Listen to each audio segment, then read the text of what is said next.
transition to a circular economy model smoothly and how the loop can be closed.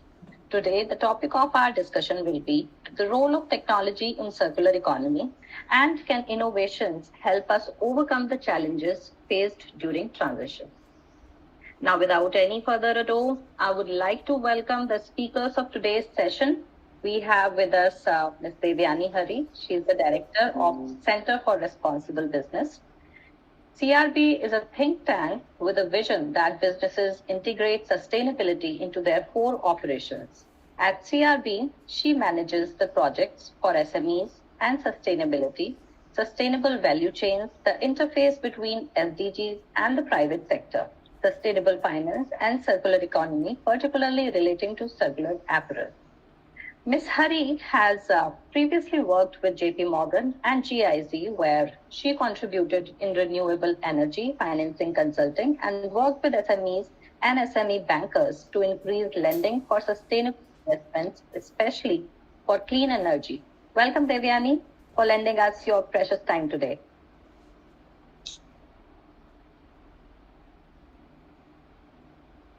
Then we have Mr. Uday Gupta, Director Zicomi, a digital technology platform where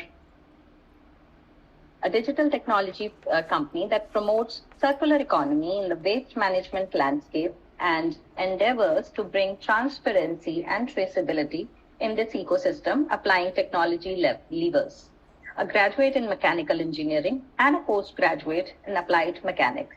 Mr. Uday worked for 40 years in both ferrous and non-ferrous metal spaces in various capacities. He's been a production head, director, business head, and managing director and executive director as well at various renowned companies in his space. He currently mentors startups in various sectors and in various capacities for scale-up and organization building. Welcome, Mr. Uday, to the webinar. Thank you so much, Survi. Welcome, sir. Our third speaker of the day is Alison Jose. She is the CEO of Circlolink Digital Product Passport via RFiD THREADS. Alison is from Sydney and she is currently staying in Kerala, South India. Her company offers Circlolink and RFiD THREADS, the world's first radio frequency digital ID in a single washable thread that links products to a unique circular digital product passport.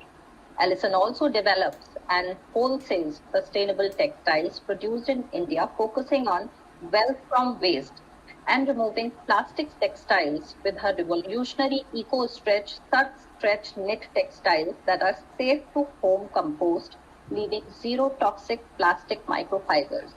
Alison is working with Manipal Academy of Higher Education and Citra to create a certification for banana plant textiles. Thanks, Alison, for your time today. Thank you very much for inviting. Then we have Mr. Jay Kumar Gaurav, Senior Advisor, Climate Change and Circular Economy, GIZ India. Mr. Jay is a climate change and environment sector professional with around 14 years of diverse experience.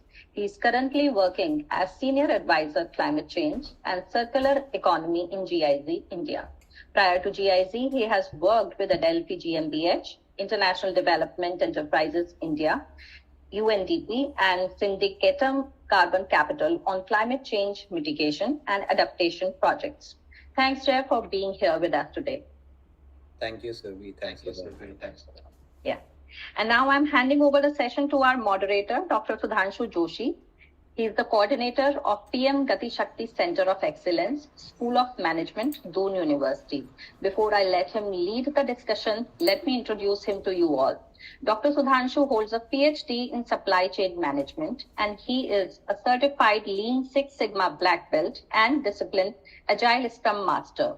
He is a visiting professor at the University of Technology, Sydney, Australia, and has an 19H index with 1200 plus citations from 60 plus publications as per Scopus database. His research spans sustainable supply chains, AI, circular economy, Industry 4.0, 5.0, and more. Thanks, Dr. Sudhanshu, for all the collaborative efforts that you are making. Now, over to you. Thank you so much, ma'am. So it's a collaboration. So it's a collaboration. We are Second, round of webinar. So under the series, today we are having, a session on the role of technology in the circular economy. Can innovative solution help us to overcome the challenges? So on behalf of PM Gati Shakti Center of Excellence, School of Management at Doon University, and jointly on behalf of ICCE.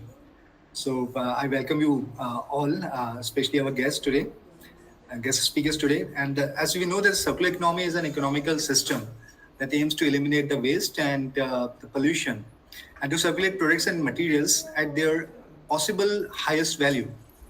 It is fundamentally a different way of thinking about how we can produce and consume goods and services. Now, when it comes to digital technology and innovation, it plays a very, very important role. So it helps you to track the movement of the goods, right? We have the technology in hand like blockchain. We have starting from QR codes till RFID. We start talking about IIoT and additive manufacturing. Smart sensors are in place.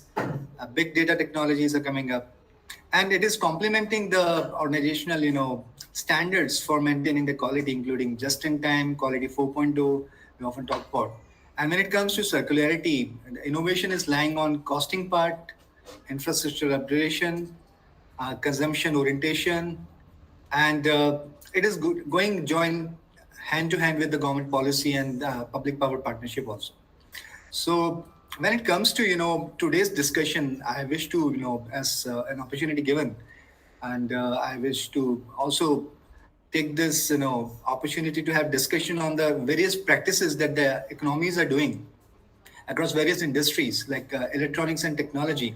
The kind of companies, including Apple, they are putting their hard research and development on longevity and the recyclability of the products. So initiatives like Apple Trade-in and recycling initiatives are helping them to get connected with the customers.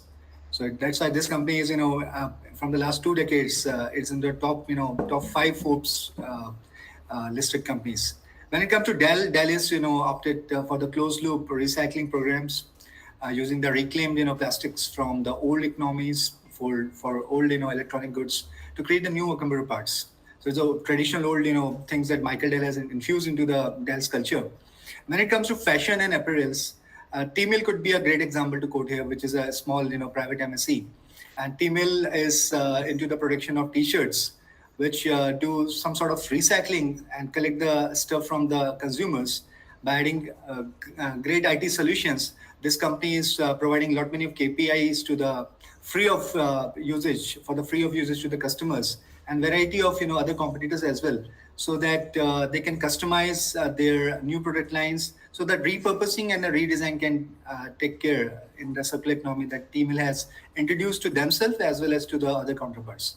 Similarly, we have the example of Patagonia. Patagonia is into repair and resale of the products. Warwear, initiative they have done. H&M is not excluding, is an exclusive solution here. We can't exclude H&M. H&M offers clothes recycling into the stores and uses the recycling material into the clothing lines.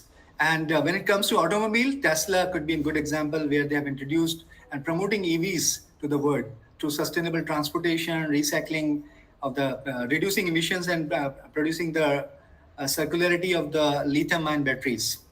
We have Renault as an example. Renault is trying to explore more on the vehicle recycling, battery reuse, and it's putting their great R&D into the sustainable efforts. We have an example of Unilever when it comes to FMCG industry and packaging, including Coca-Cola. They are into the PET recycling, not from now, from almost 3 decades. Food and beverage industry, Nestle and Danone is a great example to quote here. For retail and sharing economy, IKEA could be a great example. So we have ample of examples, and we have the gamut of great experts here. Those are adding up, value to our understanding about how circular innovation is happening. And to start with, we have our speaker first. We have Dr. Devyani Hari, who's a director with Center for Responsible Business. And as we know that Devyani Hari is a director of Center for Responsible Business, which is a think tank with a vision that business integrates sustainability into the core value operations. And from the last, almost three decades, she is contributing largely to the society through her initiatives when it comes to circularity and lot many of circular innovation that her organization is doing. And to start the discussion with, because I will take the opportunity to introduce the speakers at the initial stage and take the question directly to them. So I have a question to Ms. Devyani. Can we start with you, ma'am, with your kind permission? Surely, sir. Okay, so the question is actually, our audience is, they are interested to know the role of technology evolution in achieving a more circular economy and finally the net zero. So how generically the role of technology, how the technology has been evolved over the period of time, how it is being infused into the circular economies to obtain the net zero objective. Ma'am. Okay, thank you for that question. Please call me Devyani, and it's not doctor. I think that's a clarification I have to end up giving everywhere. Thank you for this opportunity to ICC and to you for providing this information. So I think in a nutshell, a very simple answer is that technology is going to play a big role and is playing a big role. It is not just going to, it is playing a big role when it comes to circular. Sir, I'm going to borrow a little from what you've already said, that circular, part of it is not new to us. Part of it was, so like you said, it is phasing out pollution, it is phasing out waste, and it is keeping materials in loop. Now, when it came to the part of keeping materials in loop, I think culturally, habit-wise, this was something we had, right? But we have come to a situation where we have a lot of waste. So one, I want to say that when I talk about technology, we have to look at circularity right from the design phase till the post-consumption, what happens to it, right? So we are not just talking about waste management. So traceability, of course, that's something you touched upon, and I think Mr. Gupta will probably touch on it because he's talking about, now today when we are talking about circularity and we are talking about keeping materials in the loop, traceability and transparency is a key requirement, especially when we look at clothes, right? When we look at apparel, when we look at food, and if we are looking at options, a lot of the startups, a lot of the innovators are providing solutions on traceability to give that comfort level that yes, there is a viable option or the waste is being disposed of in a responsible manner. So that one is an important one. But if I start right from the design phase, right? Let me take examples. You've already talked about the apparel industry and also the food industry, right? And not just food and beverage, but I'm talking right from production of food, agriculture point always. We are seeing a lot of innovation that's coming in, that how can you minimize waste at that? Can I reuse the agri residue that comes? Can I look at food waste that's being generated? Can I convert it into other materials? So there is a lot of development, innovation, technology coming on how you can utilize waste, but how you can actually save resources in the first place. So you have a lot of technology, innovation, and resource efficiency as well, right? And that is clear when you talk about net zero. Now, net zero is not just about taking back what I have put out in the environment, but in the first place, can I reduce what I put out in the environment? So when I talk about energy efficient machinery, when I talk about clean technology, when I talk about, let's say, the apparel industry, and I look at some sort of waterless dyeing, right? These are all innovations that are coming in, which are telling me that one, I'm looking at a reduced resource consumption. Then I come to the waste and I'm saying that, okay, can I utilize this resource much better and keep the resource? It could be in the same value chain, it could be in a different value chain, and it is giving a lot of opportunities to new startups. There is a lot of research, innovation, new companies which are coming up about, and I think Alison is offering one such solution on more sustainable materials that are being used, right? So when we talk about recycling, so recycling of garments is not just the only option, but also sustainable materials in the first place. We see a lot of innovators who are coming, and the good thing is that there is a fair bit of information that is beginning to come out there, right? Now, you shared some great examples, but I think there are also examples from the Indian context that you can put out there also. I mean, if you look at an organization like Fashion for Good, which started as an international concept, has presence in India. If you go to their website, you will actually be able to see innovations that Indian startups, innovators, manufacturers are bringing in as well when it comes to different aspects of circular fashion. So I think that is there. If we look at something like a Unido, which has worked a lot with small and medium scale enterprises, they have a whole host of technologies that are available that help the industry be more energy efficient. GIZ is putting out a lot of research there. Recently, there was a book, I think, which GIZ, along with other authors, Rachna, I think, did on innovations in circularity. And when we are talking about you've talked about technology innovation, but I think it's important to understand that innovation and circularity is coming from various angles. It's coming from financial innovation, it's coming from policy innovation, it is coming from collaboration, new models. And also technology and digitalization is also playing a very important role in connecting different stakeholders, like providers of waste to users of waste. That's one of the biggest gaps that you find, that I may have a model that is utilizing resource very efficiently, I may recycle, upcycle, but I don't have a steady stream of inputs. So platforms actually are coming and playing that role. I'm going to actually stop here, but there are a few thoughts that I want to leave, that technology is no doubt going to play a very important role, but we also have to keep a few things in mind, right? Which is, one, that we always have the issue of just transition, right? So we have to strike that balance, that would technology be the only solution? We would have to look at technology along with livelihoods when we are looking at innovations coming in. We are also looking at affordability and accessibility. Do we need, especially when we talk about small and medium scale enterprises. So if we have, let's say, wastewater recycling for large organizations, great, but can we create more solutions for SMEs? Because that's where the bigger challenge is, and that's where it is more difficult to control the problem. So affordability of that technology becomes very important. I think understanding of that technology, like I said, there's great resource available, but also ensuring that the right technology is suggested for a particular challenge. Because if you have a wrong fit, that actually becomes counterproductive than actually supporting the case. So the good understanding of what technology fits better. We may need indigenization. Yes, technology transfer will play an important role, but there will be cases, especially when you're talking about taking circularity across the supply chain. Right now, in the upper tiers of value chain, supply chains, it's easier to apply these. Those are formal. But as you keep moving lower in the value chain, then you also need to look at more customized, more affordable, and the complexity of the solution may actually differ. So I think those are certain things that you need to keep in mind. So just the thought that yes, technology will play a role.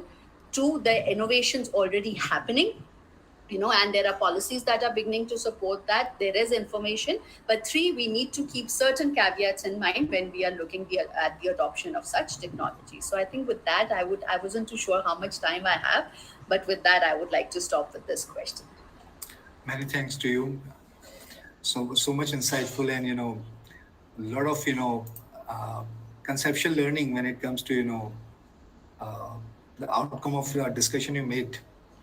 So let me accelerate the discussion to our second speaker, who is Mr. Uday Gupta, director with Zecomi. Welcome, sir. Let me have a brief about the Zecomi and his contribution as far as Zecomi is concerned. Zecomi is a digital technology company that promotes circular economy in the waste management landscape and endeavor to bring the transparency and traceability in the ecosystem, applying technology levers. As a senior advisor to Center for Responsibility Business, which is a think tank, Mr. Uday Gupta is contributing, and Mr. Uday Gupta is having more than 4 decades of experience with metal spaces in various capacity. He was a production head with Indian Aluminum Company, Indel, between 1982 till 1998, as a director of business head, rolling mills and coated product division of the first aluminum Nigerian PLC. He worked between 1998 to 2008 as a managing director with Mahindra Sanyo. He contributed as the executive director with GFG India as managing director with Othlik Metallics, and as a managing director with SBQ. So much of managerial responsibilities you carried, sir. Education-wise, his PGDM worked with MDI Gurgaon, and a lot of things, sir. So I'm just taking it to the ZCOM now. Let us focus on ZCOM with such a rich experience. You are the key speaker for today. And when it comes to ZCOM, which is a digital company, is contributing to circular innovation by focusing on the waste management through leveraging the technology as per my understanding, and the variety of role that they are doing it into the promoting the circular economy, into the waste management, creating transparency and traceability based solutions, technology levers, waste reduction and resource optimization. So, sir, with a lot of efforts that your company is doing, I wish to know that how Zcomi incorporate technology for promoting circular economy, as a straight question to you. So, Okay, thank you, Dr. Joshi, and all the introduction that you made about me. It is not really circular because I just got kicked up in the hierarchy because I was not doing my role properly in the position that I was committed to. Coming to Zcomi, it's an interesting solution. It's a multi-sided platform, digital platform, where you start with exchanging materials. The second principle that you talked about, Dr. Joshi, in your introduction, just to keep the value going at the highest possible level, it all starts with waste management and recycling. I hear you, Devyani, what you are saying.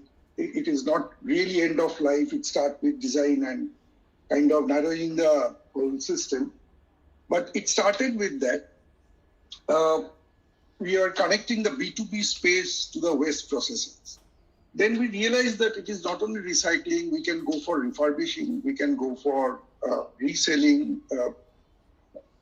The ecosystem is getting prepared for it. To tell you very frankly, even 2 years back, people were not ready to buy a refurbished laptop because they're not too sure about the quality. But now, over a period of time, those kind of things are happening. And again, the digital technology and the transparency, the passport will become very, very important in time to come to strengthen that ecosystem.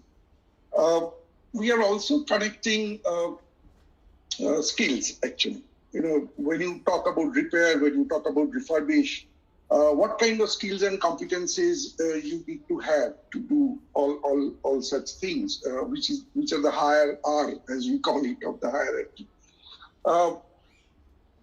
As per the customer demand, when we are working on waste ecosystem, they are also talking about, can you make it more transparent? I would like to understand what is happening with my output, the circular. Is it really circular? And hence the use of blockchain. But I'll tell you very frankly, in Indian ecosystem, it is slightly difficult because we work at the interface of formal and informal economy. And hence lot of, kind of traceability is lost at some point of time. But nevertheless, we'll have to give it a hard try. It will happen at some point of time. MITI has come up and CPCB has come up with kind of regulatory policy where you got to declare, the recyclers have to declare about what kind of gold, what amount of copper, what amount of aluminium, what amount of iron they are recovering from those waste which they are handling, dismantling and recycling. So again, the use of technology will be very, very important because we need to have an evidence-based approach in all those kind of things. There are issues which we are handling as Zcomi. It's mainly connecting the whole ecosystem across, right from exchange of material to providing them with skills and resources. People who would like to get into the higher R's of the circular economy. And it has been there for 4 years, and today we are building up a product which at one end it will handle the digital battery passport you have heard about, which is becoming mandatory in EU from 1st of January 2026.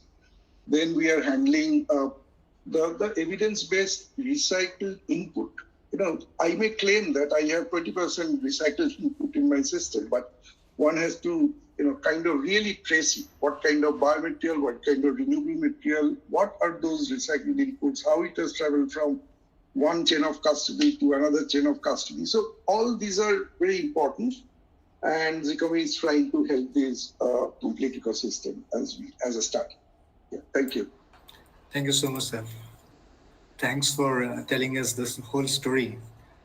So let me take the discussion to our third speaker, who is Alison Jose. She is CEO with Circlolink. So, as a leading responsibility with the Circlolink company, I have a direct question to her about the circular innovation that the guys are doing at the company when it comes to coming up with the digital product passports and enhancing transparency through a lot many of intervention that she has done. My question is related to the product line that Circlolink, which is a RFID initiative that the firm has done. This seems to be a very interesting implementation of RFID. And can you please tell us more about the whole process, how you chip in the RFID into the system and how it is helping you, the consumers, especially the industry, we are talking about the textile one. So how you enrich the consumer experience through this RFID solution, please. Thank you for the introduction, Dr. Joshi, and for the opportunity to talk more about this world first innovation, which is RFID, and I thought I'd show it to you. So that's actually the RFID there in the center. And so it is a metal thread, and it can actually be inserted easily at the production at the beginning. It can also be cut off. It is that long because then we can actually do distance for scanning. And that is actually the key. It's both B2B and B2C. B2B meaning that it uses UHF commercial scanners. So it is beyond just the simple one-off scanning that is a QR code.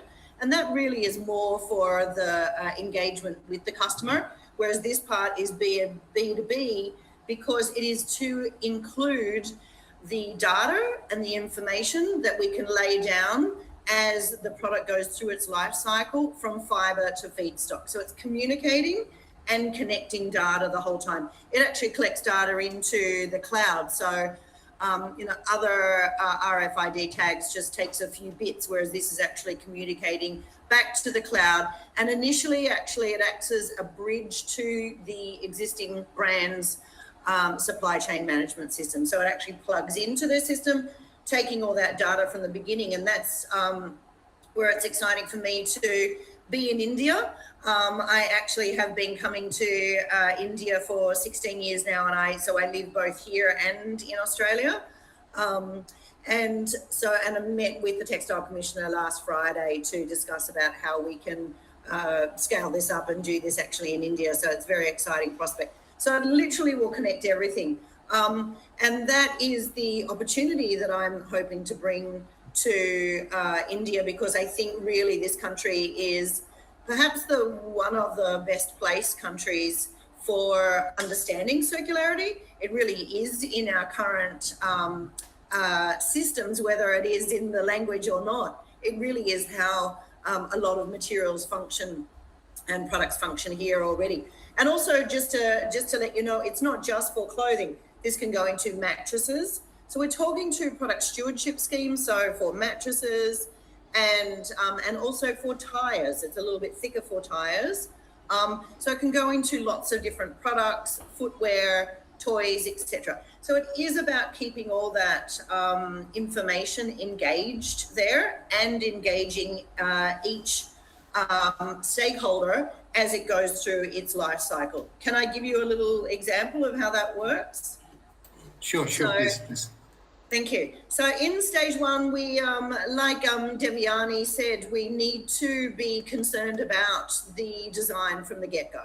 So thinking about it from maybe implementing zero waste policies, 3D design. So thinking about how we can kick out the waste from the beginning. There is an enormous amount of waste when it comes to sampling. So if a company is engaged in doing that, we're talking about adding the, because it actually scans to, just let me tell you, it scans even. So of course, in the big sector, we're talking about fixed systems for RFID readers, but this is also a small one. So this is a small RFID reader, and this is a second-hand Android phone. So with the app, it connects to that as well. So the idea is to engage not just the big businesses, but every small business along the way, because we are all going to be able to participate then. So bringing in the SMEs, bringing everyone, because that means everyone along the way, once they scan it, then it can, it's collecting the data for us. We're all participating in how we can map this and reuse these resources. So in stage one, that's where it can be implemented into new garments, but also because of the design of the structure of this, you can actually just slide it into existing garments. So we're also talking about engaging the high quality products for rental and repair, for example. We're working with a very large Scottish company who does rental and repair. They were using RFID, but like every other product for RFID, once the packaging walks out the door, it's torn off.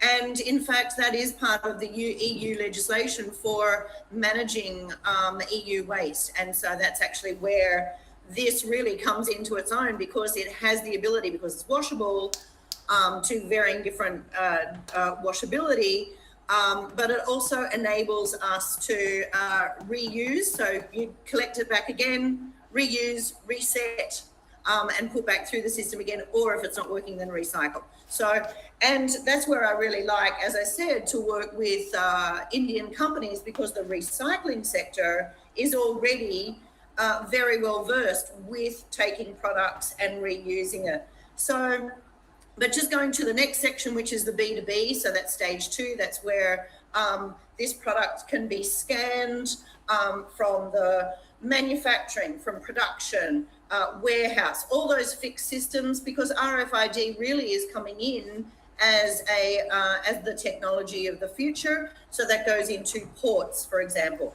But because even though the thread is very small, as I said, it's 10 centimeters in length for a reason, it's because we can actually bulk scan thousands at once. So that enables us to add that data in the beginning, but also, for example, when it comes to retail and it's going out, we found during COVID, there was an enormous problem where people were sitting there in the middle of the night going online and shopping and saying, I want 10 t-shirts, they're all different, but they end up only wanting one. So that the rest goes back.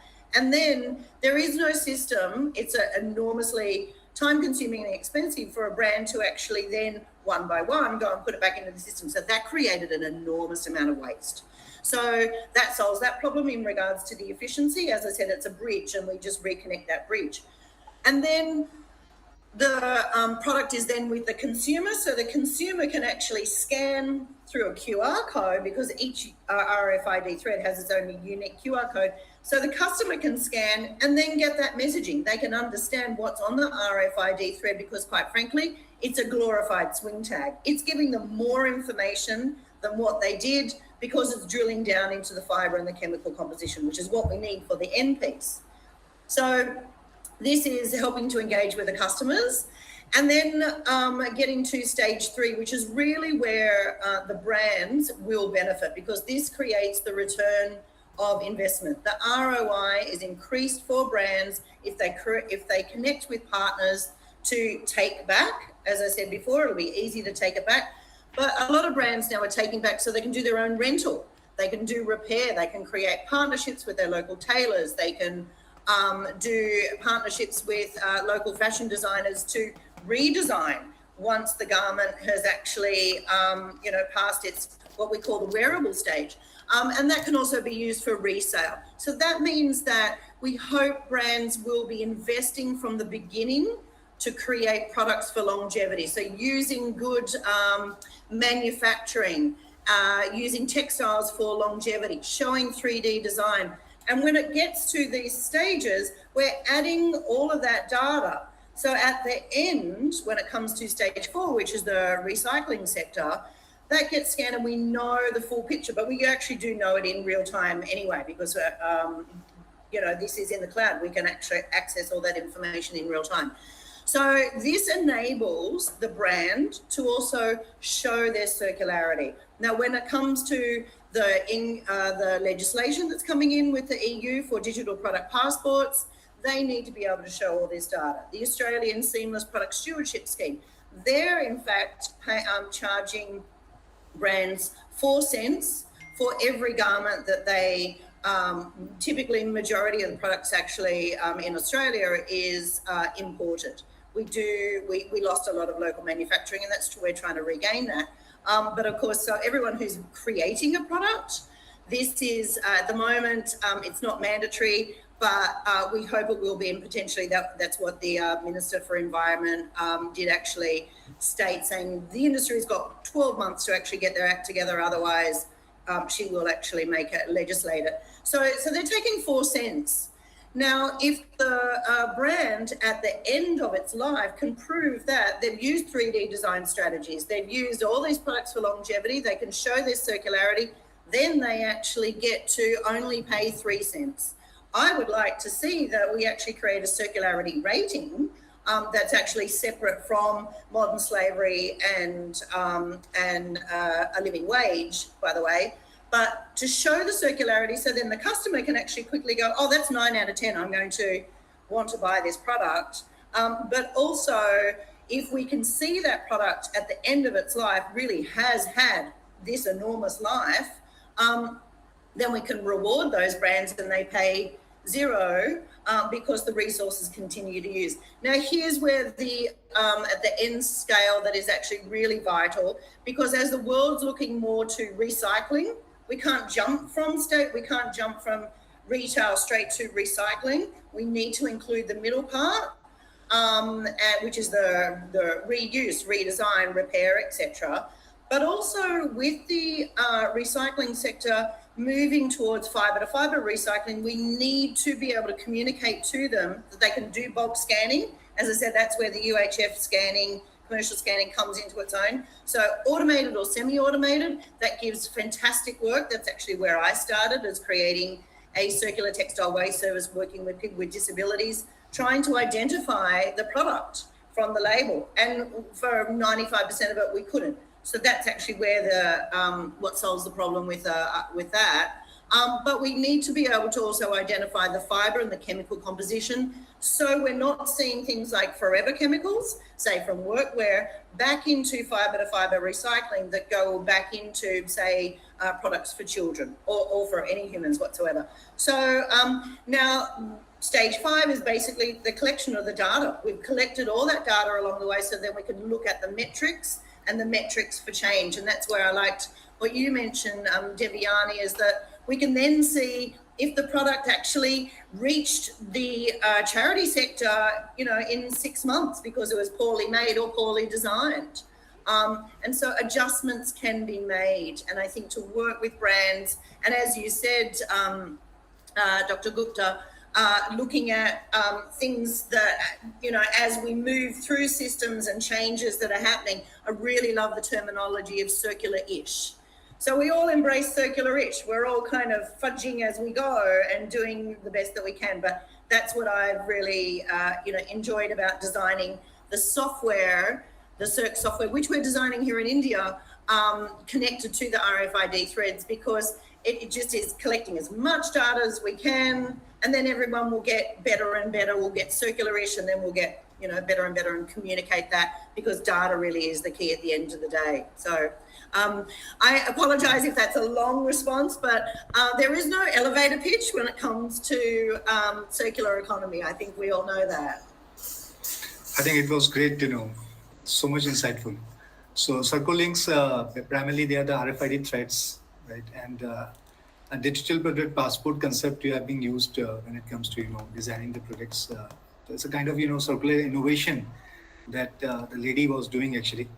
And thank you so much for bringing us to such a great story, how the value chain you have created and the kind of, contribution you're taking from the users. It's a great, insightful information.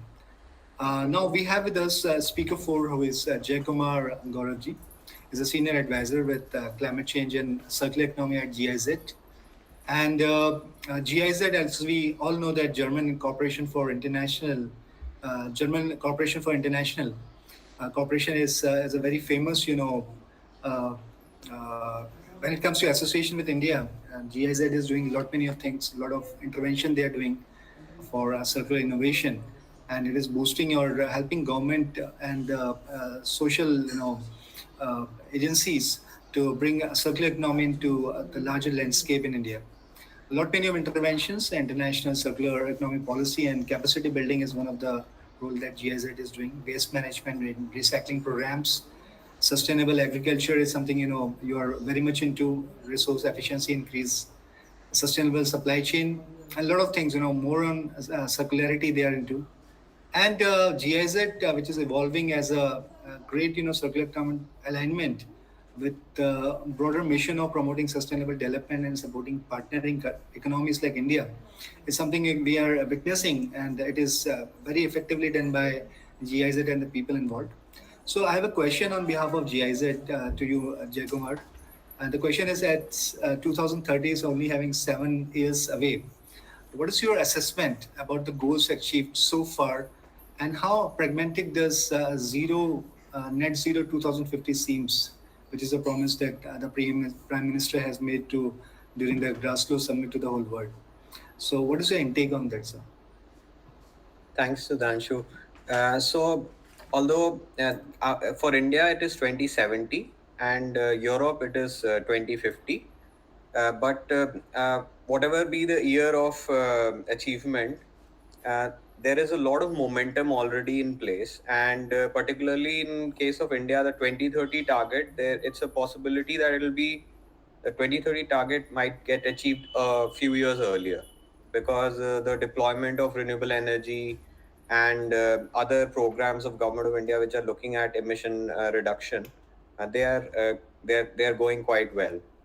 And in terms of our work and highlighting the issue linked to what other speakers have been talking about, the circularity, resource efficiency, and climate change. So we work, the team that I am part of, it's climate change and circular economy, because 40% of the emission reductions that are required to meet our climate targets are going to come from circularity and resource efficiency. So this, like how much resources we consume, actually are very directly linked to how much emissions we are going to cause.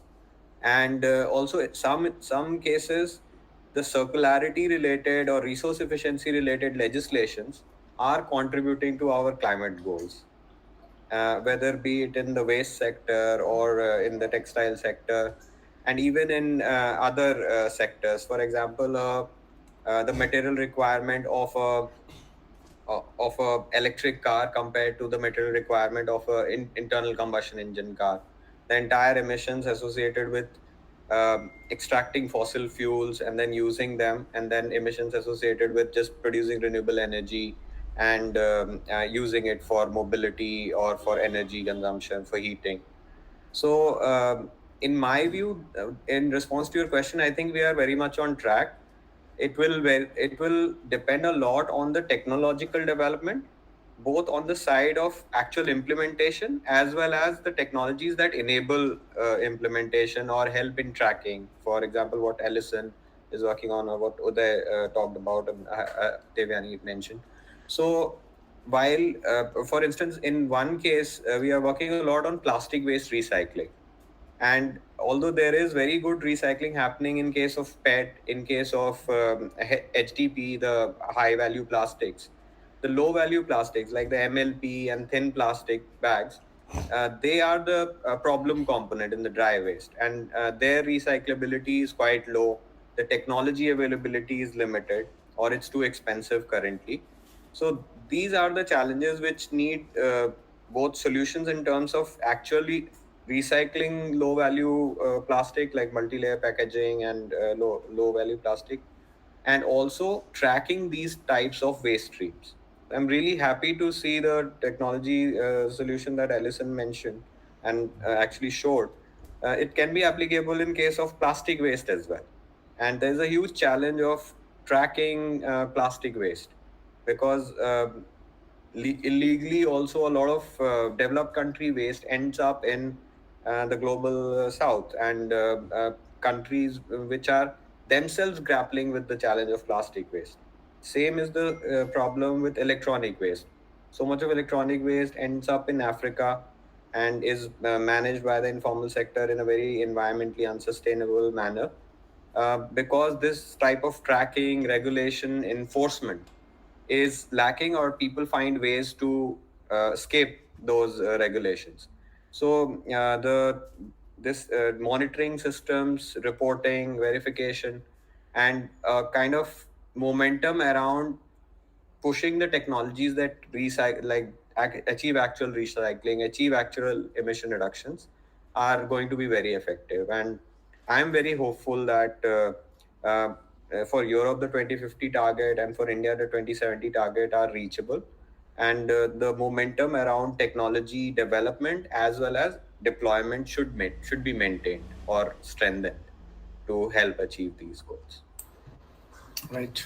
Great. Great interventions. We have Alan Author Foundation, Alan Mark Author Foundation, which is a non-profit organization which is involved into working to accelerate the transition to a circular economy. And the foundation has developed a number of tools and resources that are helping the government and the many businesses across Europe and UK for adapting the circular economy practices. So, since we have Devyani Hari with us, I wish to take my second question, which is more related about the responsibility of how the Center for the Responsible Business (CRB) is playing in promoting circularity. Like we have a highly standardized, benchmark like MacArthur Foundation.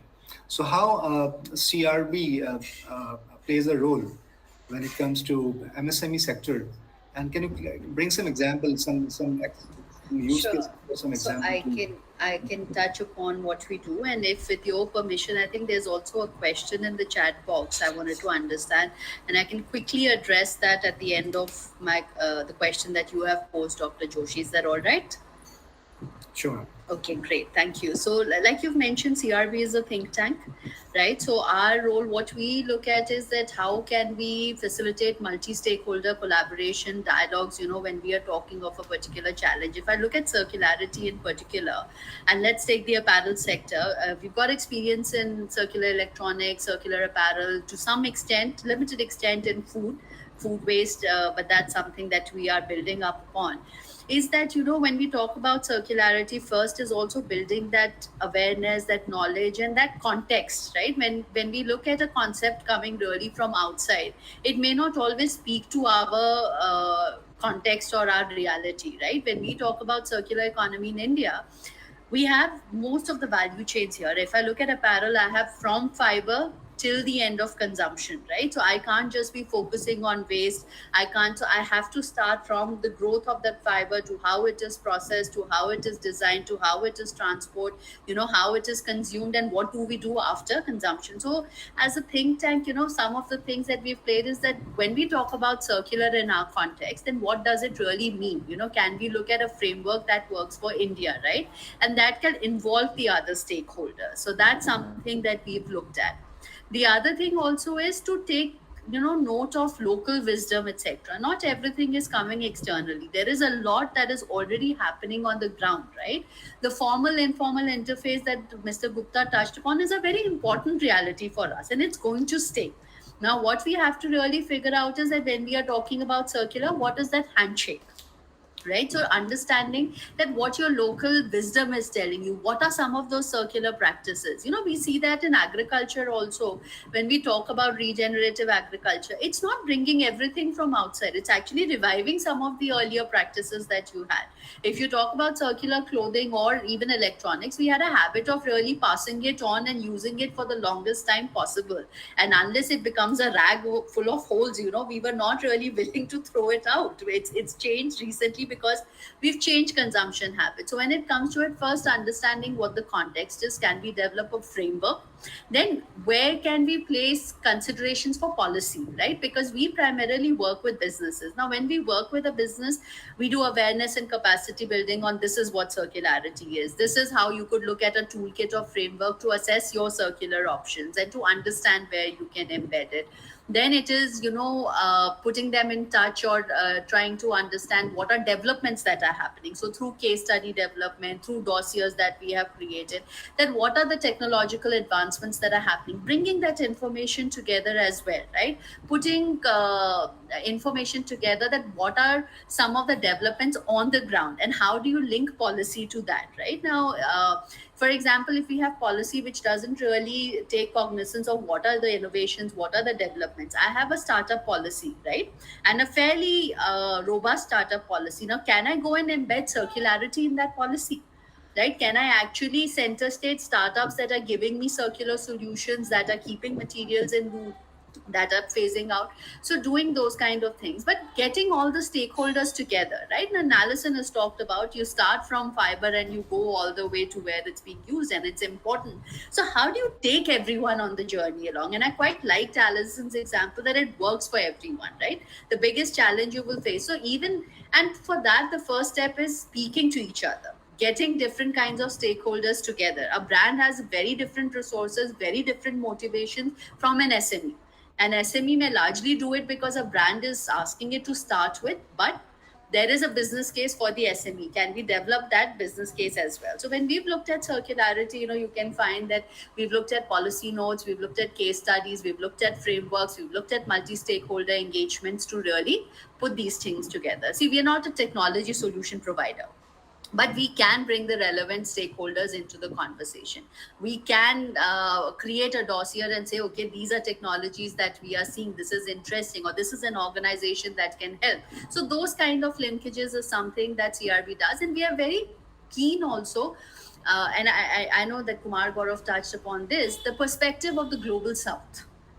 Right now, sustainability, circularity, all these are discussions which are two-way. It's not that it is just coming from the global north and we are following. So that as a think tank is also something that, look, this is how we've looked at circularity. These are the practices that we are having. This is the impact that we have had, and this is what, so especially when we are coming into global discussions like the passport, for example, right? Now, the environmental passport, I think, is great, but I think we need to look at a social aspect to that as well. Because for us, it is as important how you produce, on who produces, in what conditions. Did we displace jobs? Because we were looking at the most efficient environment solution. Did we actually take away jobs without creating alternate ones? Those are all important considerations for us. And those are conversations that we bring to the fore as well. So not a hardcore solution, but I think we have a lot of moving pieces that we try and bring together. If I can quickly take note of Manju's question on where does India stand on circular apparel, big question, right? It's a big question because if you look at apparel, it's very, very diverse. I'll tell you both what is working well and what are things that we need to focus on. I think it's a very exciting stage when we come to circularity, and it is for various reasons, right? Climate change, okay, this is not exciting, but it's a reality. Climate change is beginning to impact our businesses. We are facing the brunt of it. Regulations are changing. I think Alison's touched on it enough that there is a lot of change coming externally, which will make it imperative for businesses to look at circularity, right? But it's our own resilience also that will get impacted. That will positively be reinforced. I'm not just doing it because somebody else is asking me. I'm doing it because I sense that if I use less resources today, I have actually prepared a better business model for tomorrow, right? And I am already prepared to handle whatever change is coming, and change is coming fairly quick. We've made a climate like a net zero commitment by 2070. But if you are part of global value chains, you don't have 2070, you are looking at 2050, right? So there are different timelines that you're looking at. The good thing is that there is definitely far more understanding. So let me tell you what's working well, that circular apparel is not necessarily a new word now. There is definitely more understanding on this. There are a lot of Indian brands. You can look at Welspun, you can look at Arvind, you can look at an Aditya Birla, which are showing what are good practices. There are a lot of SMEs, who are suppliers who've chosen to adopt circular practices, sustainable practices. There are a lot of startups and innovators who've come in, right? Who are looking at waste, who are looking at sustainable materials, who are looking at traceability, who are looking at working with agri residues and bringing them back into value chain. So all that is working well. One very strong thing in the apparel and textile sector is also now the regulatory focus, because the ministry is looking at it very intently, right? There is a dedicated person. You talked about Alison speaking to the textile commissioner. You have a joint secretary who is responsible for sustainability and circularity. They have demonstrated a lot of openness in inviting inputs, trying to understand what's happening across the country. Can we create awareness on what is already happening, right? Now, where we need to focus more in manufacturing, in SMEs, we have to take this conversation deeper. We have to make it a little more doable for them. They're already doing it. Like, there are different aspects of circularity, right? Energy efficiency is one, water efficiency is another one, chemicals that we are using, that is another big thing, right? And chemicals is not just in manufacturing, chemicals in what we use in the care of the garments. We as consumers are just not aware of the impact that we have when we send something for dry cleaning or the detergents we are using. So on a lot of fronts, a lot is happening. We need to pull it together. But I think a big missing piece, to be honest, I would say, is the customer. Right? There is an aware customer, but it's a very small percentage of the entire customer base. Whether we will be able to convert everybody, no. There is a very price sensitive customer, and we have to respect that. That there is a layer of customer who's very price sensitive. But I think somewhere we are a little reluctant to change our consumption model significantly. Now, we were not a very heavy consuming society, right? We used to have certain festivals, we went and changed the consumption model. Fast fashion came in, affordability came in, lifestyles changed. Like Alison said, I need one t-shirt, I will order 10. I have nothing better to do, I will go shopping, right? Now, unless you engage the customer and say that, look, you have an equally important role to play. It is how you are consuming, how much you are buying, what do you want to buy? Are you asking the question? Are you disposing responsibly? Are you willing to use your garment for the longest time possible? A company will be able to make just so much commitment unless a customer. So I think that bit, is something we can definitely do a lot better. So exciting. We've not really done a complete analysis of how we are doing as a country, but I can tell you as a fact that there is a lot of exciting stuff happening. In fact, Dr. Joshi, I would actually say that you can make an entire introduction based only on Indian examples, that you may not have to go to the Nestle's and Danone's and external. You can actually look at it, which is great stuff.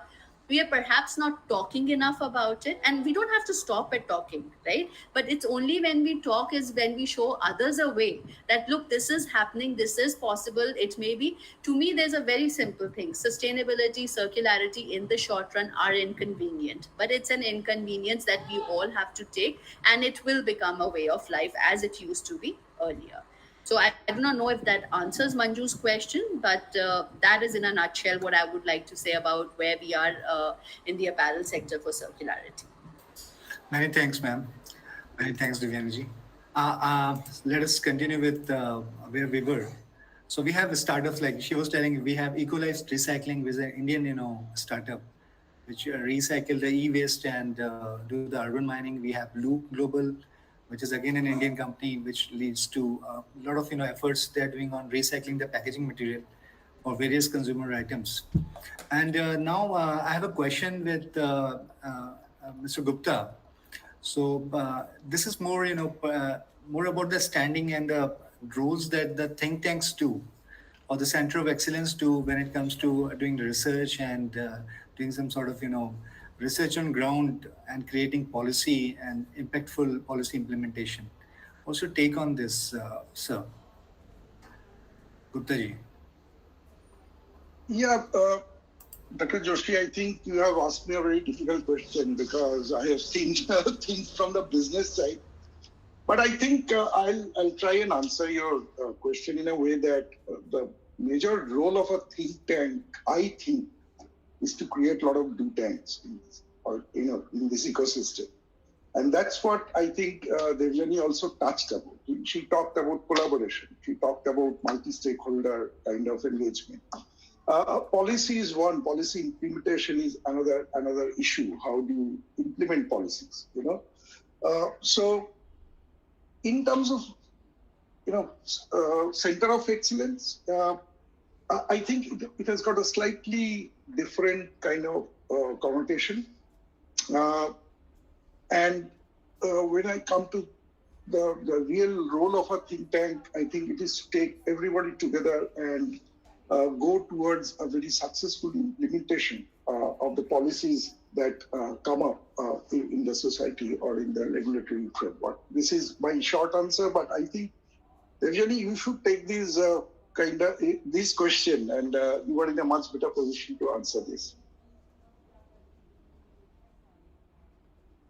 Sure. I think we'll let the other panelists have their round, and I can come back to it, Dr. Joshi. All right. So, very quickly, we have a question. I believe that Mr. Rajesh has some. Okay. So, let us take it to what's your take on the. Alison, would you like to take the question?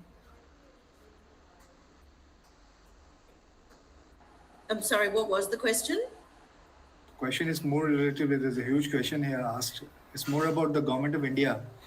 So let us take this question to, I believe. I think I can try, and maybe Jaykumar can also give it a shot, right? So I am, Mr. Rajesh, I'm actually just going to speak from my experience earlier when I was looking at renewable energy and bioenergy, right? It's not current. That's a disclaimer that I am putting out there. And I have also seen biomass-based solutions at a smaller scale also. Recently, we came across someone and they talked about biomass solutions. And I think now, first, I want to understand when we talk of investment, is it from the financing perspective that a company is ready to set up, but they're not getting the financing?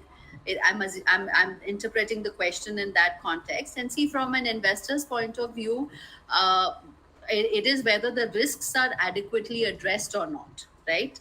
One is biomass, the cleanest solution, we don't know.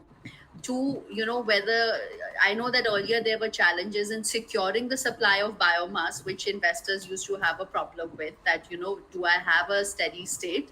I think some of those questions are being addressed, but three also are the challenges that, do I tilt the market? So there is limited perhaps understanding. You need to create.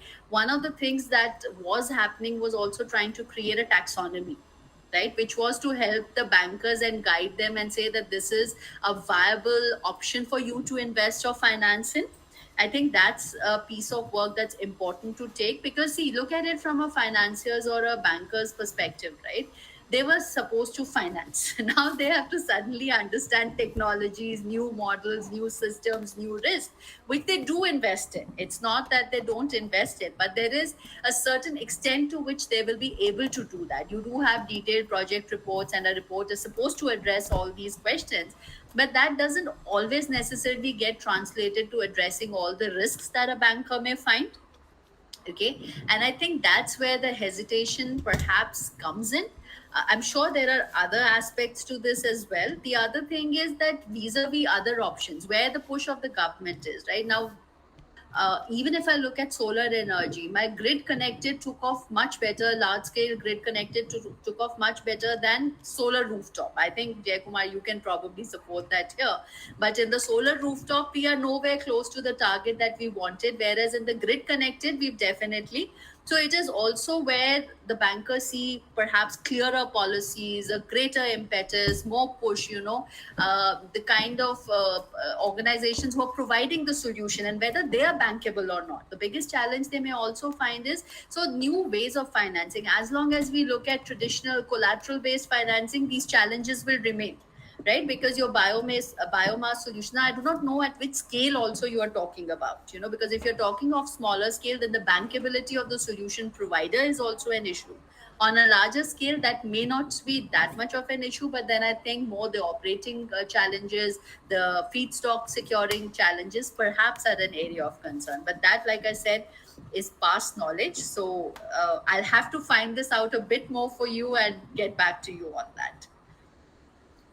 Thanks, Devyani. I'll just like to add some points from my side, Sudhanshu, in response to this question. So I would take biomass and municipal solid waste separately.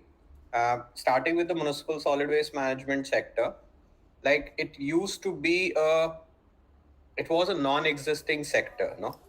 Like the first municipal solid waste management rules came in 2000, and then they got revised in 2016. And when they came in 2000, there were no, like now we have the Swachh Bharat mission, Clean India mission, 30% subsidy from the government side, and there's so much of momentum around it, which was non-existent earlier. So there is now there is an opportunity to get into the municipal solid waste management sector. We have the EPR mandate in case of plastic waste. We have better payment mechanisms from the urban local body to the waste management companies. And still, there is a lot of challenge in developing the trust among financing institutions to lend to these companies. So, in one of our projects, which is titled Waste Solutions for a Circular Economy in India, we are working with SIDBI. So, SIDBI is our partner, and we are providing partial debt guarantee. So, if you take a loan of, let's say, 10 crores, you can get a guarantee of 5 crores from our project through SIDBI, and 5 crore collateral you will have to mobilize from other sources. And generally, banks would ask for 100% collateral, and that sort of limits the ability of entrepreneurs and companies in general to get into this business. Because if I had money, why would I go to a bank to ask for a loan to do that same business?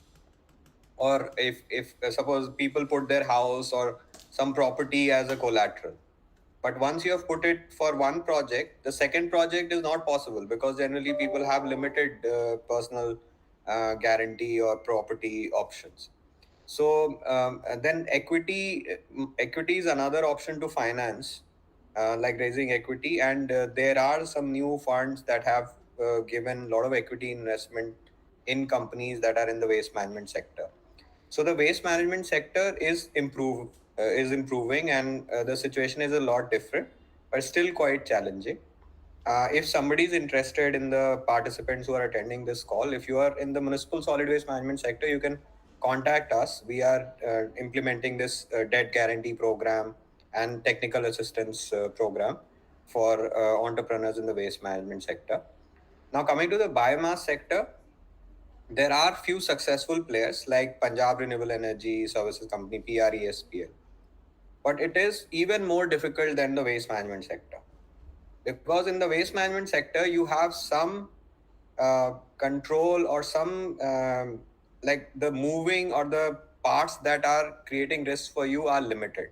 You have an urban local body that is providing you the waste, or some bulk waste generator who is giving you the waste. But if you get into the agri biomass sector, you have maybe 10,000, 20,000 farmers who are supposed to be giving you biomass at a certain price, so that you can process it, make pellets, sell it to a company, or use it in your own boiler and sell the steam. So there the risk is even higher, and therefore financing is even more difficult. Because if I am giving loan to a party that is having risk of one urban local body or one or two suppliers, compared to a party that is having risk of 10,000 suppliers. And this has happened in the biomass power plant sector, that one person has set up a power plant thinking that he will get biomass at 2 rupees a kilo, 2000 rupees a ton. And when farmers ask for more money, then the plant economics just failed. You could not sustain the plant at twice, thrice, 5 times the price of biomass. So biomass, I would say, is still quite risky, and very few players, that's why, are successful.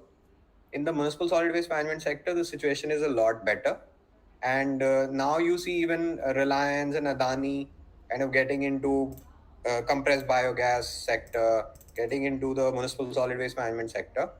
It may happen in the biomass sector also. Biomass as a, like, burning based technology is not now that competitive with CBG, because earlier this technology to convert agricultural residue to biogas was not so easily available and at that price. Now you can convert the biomass from agricultural residue biomass to compressed biogas, and biogas has a better price than burning that biomass and then making steam and selling steam. Also the demand. So you would have a lot of gas consumers, even cars that are running on CNG can use CBG, but you don't have that many people who are willing to use like biomass pellets. So biomass pellet based, heat based business, biomass to heat based businesses are still quite risky and difficult to implement, whereas waste and biomass to CBG businesses are more viable now, and there are several programs to support them. Thanks. Well, there's a great answer. I believe that Devyani and Jay has made the life simple for us. And my basic understanding, I'm not a technical guy, but bioenergy sector is struggling with a lot of factors, including the lack of awareness, the technological challenges primarily, and regulatory, issues are always there. Financial constraint, like he was citing about, how the SIDBI is giving the contribution to the people interested for bioenergy related jobs. And there are a lot of, activities which are still required to be, be the part of the whole, efforts that the stakeholders are doing, or the companies interested into bioenergy, domain. So a lot of, new reforms or efforts are required as per my understanding. So rightly answered, I guess Mr. Rajesh Prasad has got the answer from both of our speakers, both of the speakers and the experts on the question he has asked. Yes, he is satisfied. Okay, right. So let us move with the next discussion. As we have Alison. Alison is into a lot of innovation. Like she was telling, she has RFID thread. Now we'd like to know that we have another thing which is called as stitch stress textile, which is easy home composing textile, I believe, and which is very promising work. Another promising work that you have done, and wish to know that how end of life period has been assessed.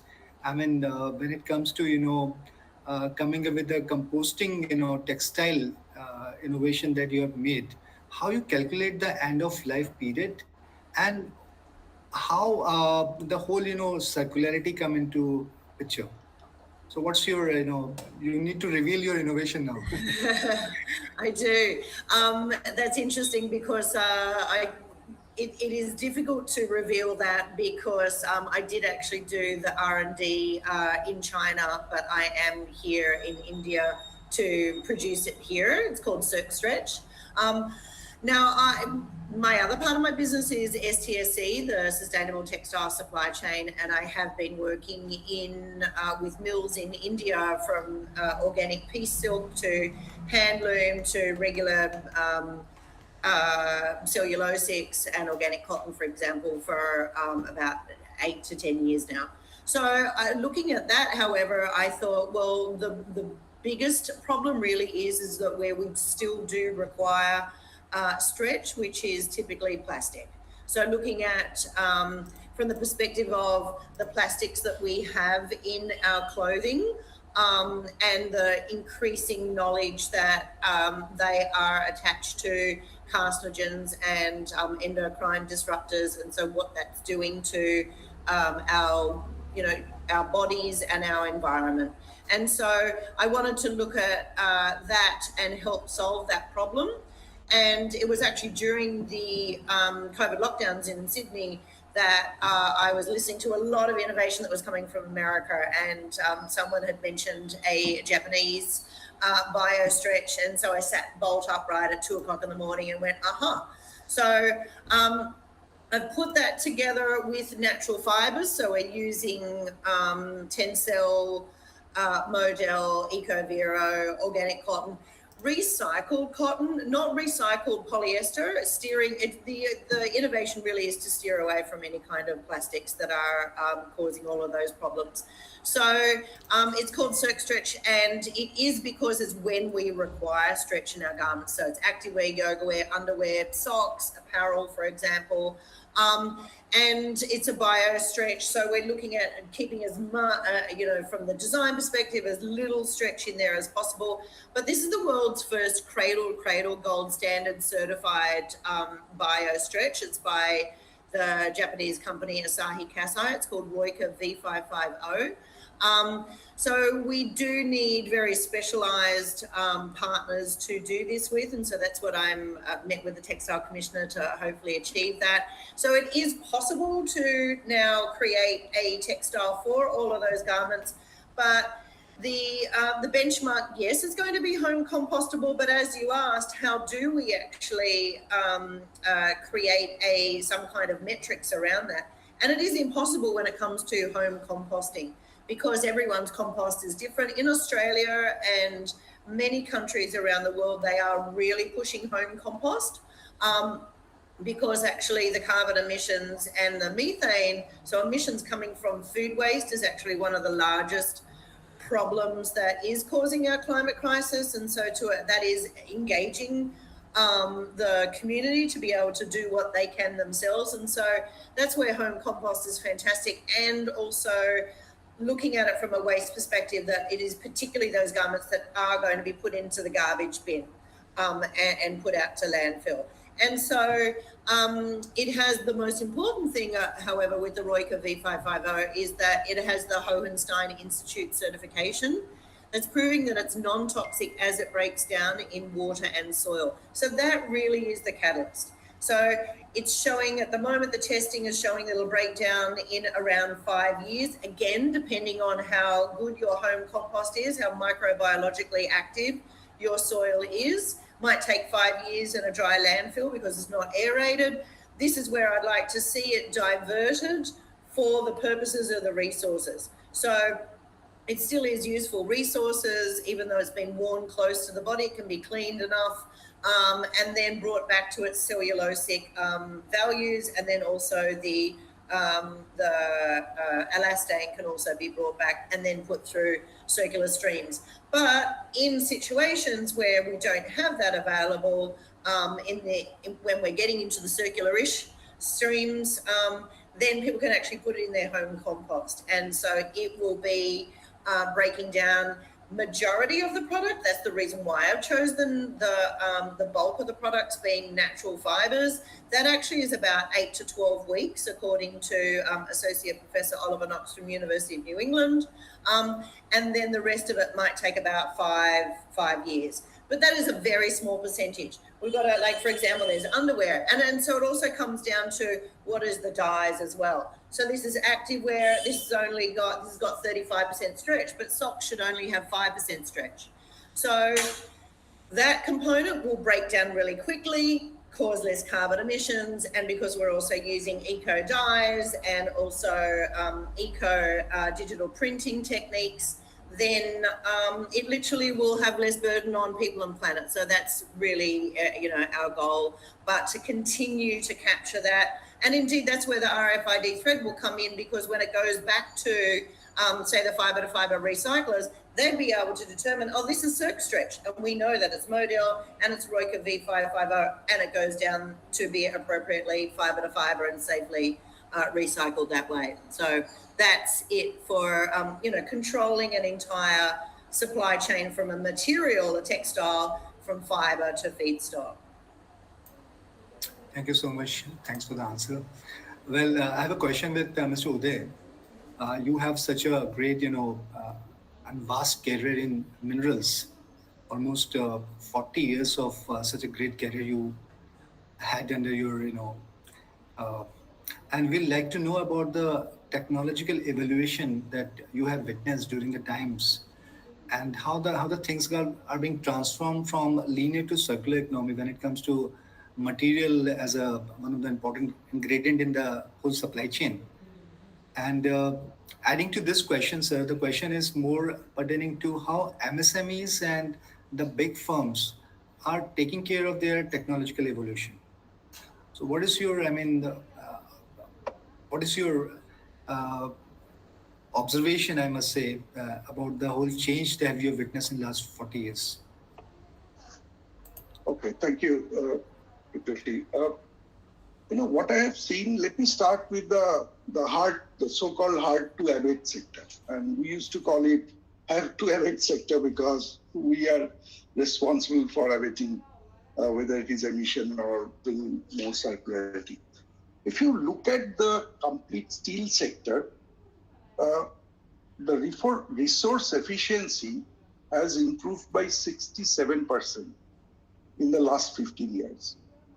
So parallelly, I would like to give you an example. Back in 2012, I was reading a report and I was amazed. At that point of time, we didn't know about the terminology of circular economy and things like that. But there's a company called Nippon Steel in Japan. Today, they produce around 50 million tons globally. Those days, they were producing around 20 to 22 million tons, as I recall. The amazing part of their report was 99.5% of their output was recycled.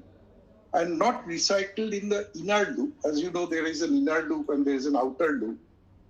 They made products which generated revenue, and this whole range of products started from getting into cement processing, both as alternative fuel and alternative materials.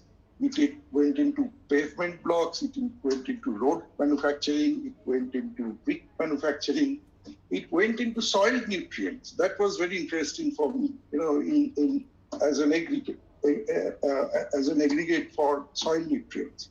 It went into blue economy because they found with a lot of research that if they can plant the slags, particular type of particular processing, it rehabilitate and regenerate the coral reefs. I mean, that was amazing. 10, 15 years back when we are reading this report, it really caught our attention. In the home ground, if I talk about Tata Steel, huge amount of research has gone in the last 10 years. If you look at Tata Steel Indian plants today, 100% of their byproduct or so-called waste is, either sold or internally, 100% efficient. So a huge amount of not only research, but they have worked with their supply chain to get the right kind of machinery. They have worked with their supply chain or value chain, how to use it, because it were all joint collaborative projects. When you use it in the downstream, in the outer loop for making products, you need to bring the MSMEs into your fold and do the research, together.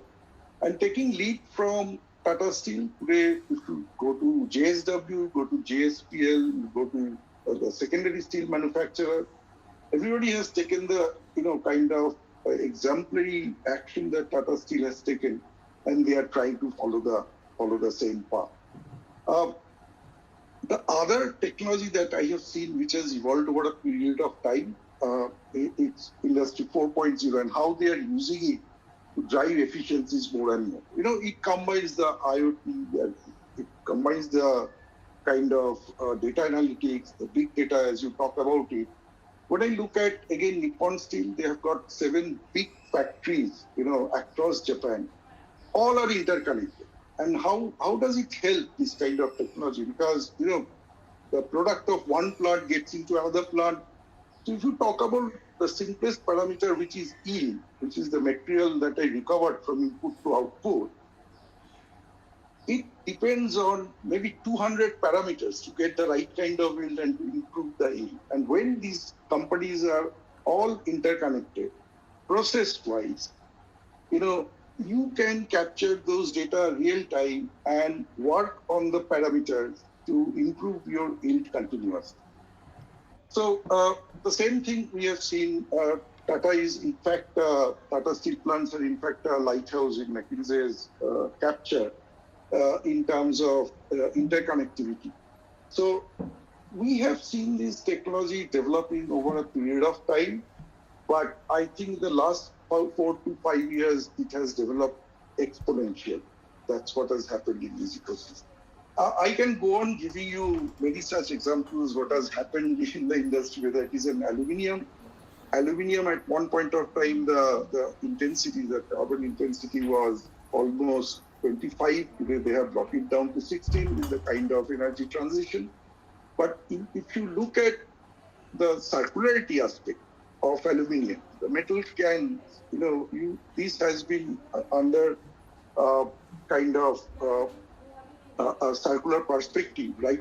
Last 10 years. Today, the metal can recycling has gone almost to 80%. If you look at automobile usage of aluminium, it has gone to 95%. So, lot of research, lot of technological intervention has come in to bring it up to this stage. Both these hard-to-abate sectors that I have worked with and I have seen it in the last 40 years. So, yeah, thank you so much, sir. Let me have the last quick question with everybody. Jay Kumar, how you see the circular innovation as being, how you foreseen circular economy in the domain of yours, how innovation coming along in the next 10 years probably? So I expect the cost of technologies that are available currently to go down significantly, because that is one big bottleneck. Right now, if you have to apply, I'm not aware about Alison's pricing, but even for these QR codes, it started at like 100 rupees per household to put the QR code. Now it is 10 or something. So it should become like really, really cheap to use these technologies. And then the regulation has to get more and more stringent, because Correct. the regulation is lax and enforcement is not there, then people will not care about it. I mean, we are a subset of the population, the larger population, that has no clue about the environmental issues, and their lives have so many other things to bother than to bother about sustainability. Thank you. So it has to become like a mainstream kind of through regulation, through pricing, and we have to compete with the linear economy. It's not that circular economy will suddenly become mainstream. We have to be very competitive. We have to push it through regulation, through markets, through technology, and awareness is a very big component. Thank you so much, Jay. The same question to Devyani ji. I mean, how you foreseen the not a very different answer from Jay. So Okay. I think it has to become mainstream. And the thing is, you have to align, because right now that carrot and stick approach has to be balanced. Right now, for businesses, I think it is, I'm speaking from a business perspective, it will have to become the way forward. But then a lot of things, right? Is policy supporting it? Is the customer asking for it? Is the ecosystem developed, to facilitate it, right? Now, if I have to use recycled, is recycled easily available? Is recycled certified? Is recycled of a certain quality? Is it comparable, like Jay said, to virgin material? So those are things that will have to fall into place. And there is some work starting to happen, but I think we have to sort of bring the different stakeholders together to move at the same time. And it can't really be the responsibility. And somewhere I think economic systems have to realign and have to relook at how they distribute value across value chains. We still, I think one of the big challenges we face is that the value or the economic profit tends to remain concentrated high up in the value chain, whereas effort is expected across the value chain. So unless we relook at distributing those profits and value a bit more, we are not looking at a long-term change. Then, we are always looking more at the stick than really looking at the carrot being given more judiciously across. So, yeah. Thank you so much. What's your take on this, Alison? Well, of course, governments play a great role, both in investing in the beginning and also the purchasing.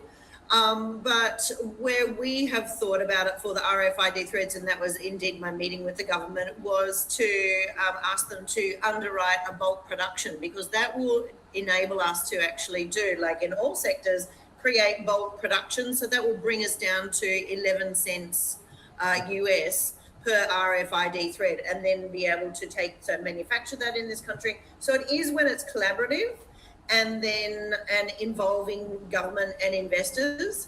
And I'm happy to say last night we got our first US investment, which is very exciting, but to hopefully work with the Indian government, because they can be both at the manufacturing at the beginning of the supply chain, and then also take the resources and deliver the problem, deliver the solutions to the countries that are actually really further down the track of problems more than we are here in India in regards to circularity. I think circularity is perfect here. You know, I work with Panipat and the wool sector, recycling there. You know, we can take a lot of the resources here and continue that circularity. And so that's where RFiD, if we all, you know, work with the government, we can bring that price point down to deliver it to all SMEs and the large businesses. My concern is that now, you know, solutions are really just being put forward to that more elite brands, and our focus really is to engage the entire stakeholders. So I would like to see government do that support, because we've actually found a way that government can be engaged, and then they actually get their money back in 3 years. So it's more about underwriting and production here. So that's what I'm looking forward to. Thank you so much. Thanks, Alison. Thank you, everybody. Thank Jay. Thank Uday sir, Alison, Devyani ji. And in a nutshell, we have circular innovation. We can say like circular innovation doesn't just reimagine products and processes. It's transformed our relationship with resources, turning waste into opportunity and sustainability into a new way of life. So with this thought, I invite Surabhi ji for her word of thanks. Thank you. Thank you. What a thought-provoking discussion we just had. Thanks to all the speakers, Devyani, Uday, Jay, and Alison. We are surely enlightened.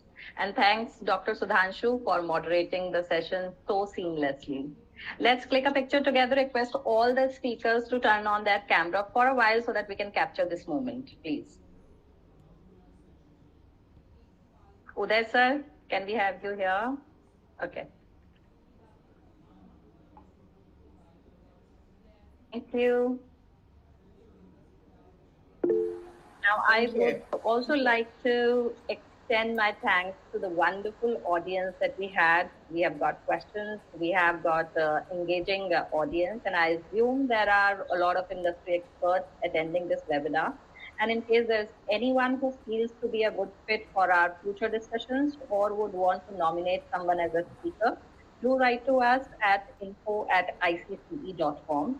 The email ID is provided in the chat box. And our next topic of discussion will be from waste to value. How can we turn waste into a valuable resource and create a circular economy? This webinar will be held on 29th September at the same time on a Friday evening. Keep following our social media pages to receive more information on all upcoming events. You can also subscribe to our newsletter for the same, and the link is here in the chat box. Wish you all a very happy Friday evening and an amazing weekend ahead. Thanks a lot. Bye-bye. Thank you. Thank you. all. Thanks. Bye. Thank you.